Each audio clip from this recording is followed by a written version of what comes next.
বৃষ্টি হচ্ছে আর জামাইকে পুতা রেসিপি খাওয়াবো না তাহলে তো হতেই পারে না। এরকম বৃষ্টির দিনে একটু ঝাল ঝাল পুতা রেসিপি হলে তো বেশ জমে যায়।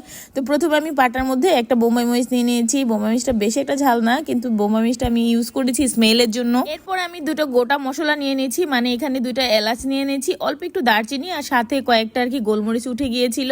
এরপর এগুলোকে পাটাতে একটু বেটে নিব। এরপর আমি এখানে নিয়ে নিব, এখানে মুরগির একটা রান নিয়ে নিয়েছি।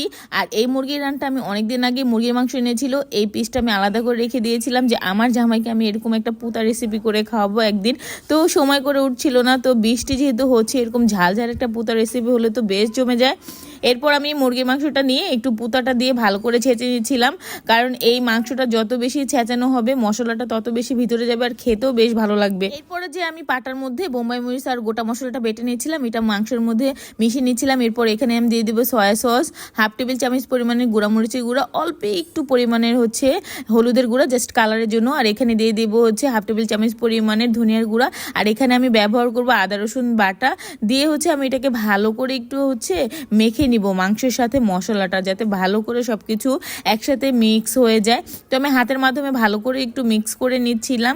এরপর হচ্ছে মাখতে মাখতে তার মধ্যে এরপর দিয়ে দেবো আমি একটু পরিমাণে হচ্ছে লেবুটা দিলে কিন্তু বেশ সুন্দর একটা স্মেল আসে, আর যে ব্যাড একটা স্মেল থাকে যে কোনো মাংসে বা মাছে এটা কিন্তু থাকে না লেবুটা ইউজ করলে, আর খেতেও কিন্তু বেশ ভালো হয়, ভিতরটা কিন্তু জুসি হবে। এরপর ভালো করে মিশানো হয়ে গেলে তারপর আমি দিয়ে দেবো এখানে অল্প একটু পরিমাণে সরিষা তেলটা দিয়েও আমি একটু ভালো করে মেখে এর মধ্যে হচ্ছে মেরিনেট করে রেখে দিব 10 মিনিটের জন্য। ও এখানে কিন্তু আমি ভাজা জিরা গুঁড়োটা ইউজ করেছি, যখন ওই যে আমি মরিচের গুঁড়া ধনিয়ার গুঁড়োটা ইউজ করেছি। তো এরপরে 10 মিনিট মেরিনেট করে রাখার পরে এরপর আমি এখানে দিয়ে দিব 1 টেবিল চামচ পরিমাণের আটা। এখানে কিন্তু ময়দাটা দিলে বেশি ক্রিস্পি হয়, তবে আমি আটাটা ব্যবহার করেছি, তাতেও কিন্তু আমার ক্রিস্পিটা কম হয়নি, অনেক মচমচা হয়েছে। তো এখানে আমি 1 টেবিল চামচ পরিমাণ আটা দিয়ে একটু ভালো করে তারপর মেখে নিব। আর আমি কিন্তু পরিমাণ মতো একটু লবণও দিয়ে নিয়েছি, আর লবণটা কিন্তু পরিমাণ মতোই দিতে হবে, যেহেতু আমি সয়া সসটা ইউজ করেছি। তো আন্দাজ মতো অল্প একটু দিব, বেশি হলে কিন্তু পরে আর খেতে পারবো না। এরপরে একটি ফ্রাই প্যানে আমি সরিষার তেল ইউজ করেছি। এই চাপ ভাজিটা কিন্তু সরিষার তেলে করলে বেশ ভালো হয়, আপনারা চাইলে সোয়াবিন তেলেও করতে পারেন।